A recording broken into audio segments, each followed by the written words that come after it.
안녕하세요. 스마티스트입니다. 앞선 영상들을 통해서 우리는 연구 분야를 정하고 연구실을 선택하는 방법에 대해 알아보았습니다.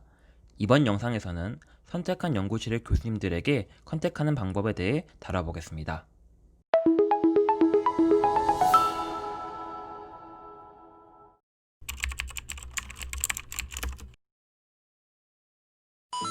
글자 그대로 컨택의 여부가 최종 합격에 영향을 미치기도 합니다. 사전 컨택을 권유하는 학교의 경우 면접에서 컨택한 교수님이 있는지 물어보기도 하고, 일반적으로 컨택한 교수님은 면접 이후에 본인 연구실의 컨택 학생의 성적을 먼저 확인합니다.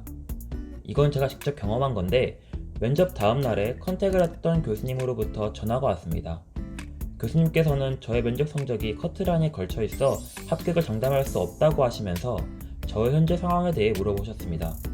교수님의 연구실에 정말로 올 생각이 있다면 교수님이 힘을 써주신다고 말하셨습니다. 저의 경험에서 알 수 있듯이 사전 컨택을 하는 것이 합격에 영향을 미칩니다. 시장에서도 공급이 없는 상품을 우리는 살 수 없습니다. 마찬가지로 희망하는 연구실에 TO가 없다면 해당 학교 대학원 입시를 성공해도 의미가 없습니다. 따라서 우리는 대학원 입학 원서를 내기 전에 지원하고자 하는 연구실에 TO가 있는지 미리 확인해야 합니다. 컨택만 하는 것은 조금 부족합니다. 컨택 이후에 교수님과 직간접적으로 면담을 나누면서 연구실의 정보를 얻을 수 있고, 인턴 경험을 할 수 있는지 물어보면서 해당 연구실에서 연구 경험을 쌓을 수도 있기 때문입니다. 컨택 이후에 연구 경험까지 쌓게 되면 면접 결과가 참혹하지 않은 이상 거의 합격을 합니다.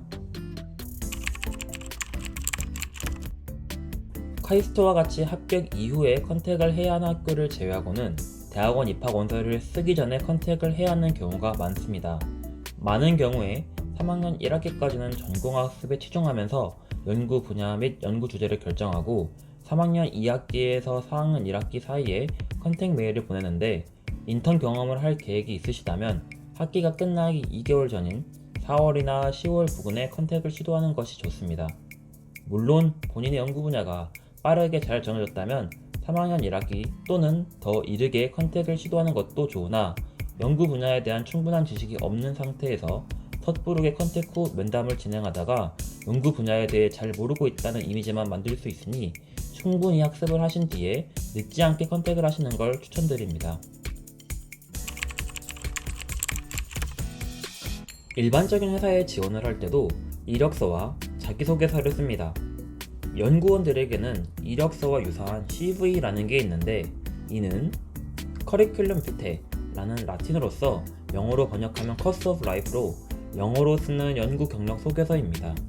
가장 좋은 컨택은 이 CV를 양식에 따라 작성하여 교수님께 성적 증명서와 함께 첨부하는 것이지만, 대부분의 학생들은 출간 논문, 수상 내역, 연구 경력 및 특허가 없지 않나요?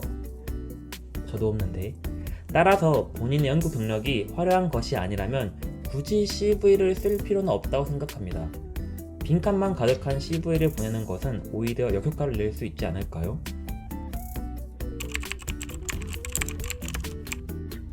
자, 그러면 본격적으로 컨택 메일을 써보겠습니다. 무작정 컨택 메일을 쓰기보다는 일단 여러분들의 정보를 한번 정리해보는 과정이 필요합니다.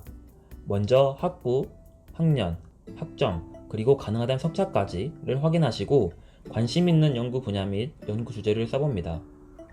그리고 여러분들의 성적 증명서에 이 연구 분야와 관련된 전공 이수 과목이 있는지 확인합니다. 또 여러분들이 가고자 하는 연구실에서 이 연구 분야와 관련된 논문이 어떤 것인지 확인해 보시고, 해당 논문에서 말하는 내용이 무엇인지 정리해 봅시다. 여러분들이 쓸 수 있는 내용이 무엇인지 알고 있어야 정보를 간단 명료하게 전달할 수 있습니다. 이제 컨택 메일을 같이 써볼까요? 일단 제목은 한눈에 봐도 대학원 컨택 메일이라는 것을 알 수 있어야 되고 간결해야 합니다. 저의 경우 정말 간단 명료하게 대학원 진학 관련이라는 제목으로 컨택 메일을 보냈었는데, 지금 다시 고민해봐도 제 머릿속에서는 저것보다 더 간단 명료한 제목이 생각나지 않습니다. 여러분들은 어떤 제목을 쓸 수 있나요? 이제 본문을 써보죠. 먼저 간단한 자기소개, 학부와 학년을 씁니다. 그리고 나서 여러분들이 이 연구 분야에 관심을 갖게 된 계기를 쓰면 됩니다. 이때 학부 때 이수한 전공 과목을 함께 써주시면 여러분들이 이 연구 분야에 대한 지식을 어느 정도 갖고 있다는 것을 어필할 수 있습니다. 이 다음에는 많은 연구실 중에서 굳이 이 연구실을 지원하는 이유를 쓰면 됩니다. 이때 연구실에서 나온 논문을 통해서 교수님을 알게 되었다는 것과 연구실 홈페이지를 통해 이 연구실에서 어떤 연구가 진행되었는지를 알게 되었다는 것을 써주시면 되고, 간략하게 졸업 후 계획이나 여러분들의 의지를 어필해 주시면 좋습니다. 그리고 마지막으로 방문 또는 화상으로라도 면담이 가능한지, 방학 중에 인턴을 할 수 있는지를 물어보시고 CV를 작성하셨다면 CV와 함께 성적 증명서를 첨부하면서 마무리하시면 됩니다. 너무 길거나 장황하게 쓰면 오히려 교수님들이 읽지 않을 수 있으니 간결하게 쓰는 것이 핵심입니다.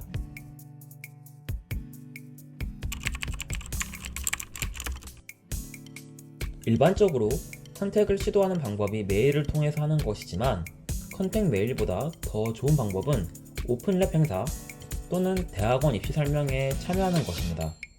오픈랩 행사나 대학원 입시 설명회에 참여하시면 각 교수님들이 어떤 연구를 하는지 교수님들에게 직접 들을 수 있고, 공식 행사 이후에 교수님과 면담을 할 기회를 얻을 수도 있습니다.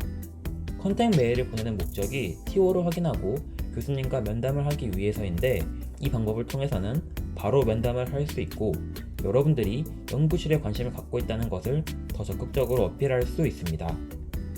여러분들이 관심을 갖고 있는 연구실 홈페이지에 주기적으로 들어가면서 오픈랩 행사 또는 대학원 입시 설명회가 있는지 확인하신다면 좋은 정보를 얻을 수 있을 것입니다.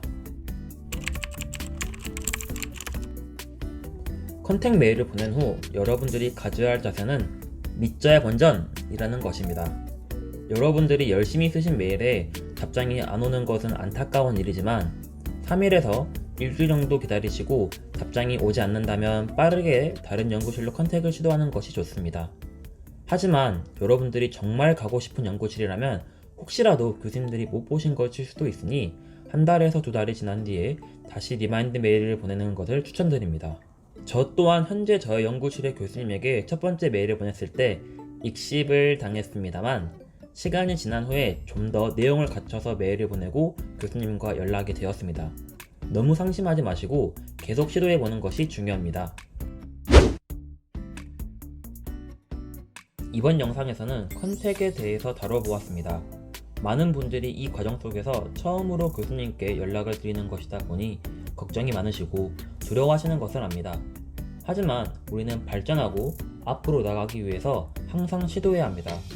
메일을 보내시기 전 다시 한번 내용을 정비해 보시고 여러분들만의 내용으로 잘 써보시기를 바랍니다. 좋은 결과가 있기를 기도합니다. 긴 영상 시청해주셔서 감사합니다.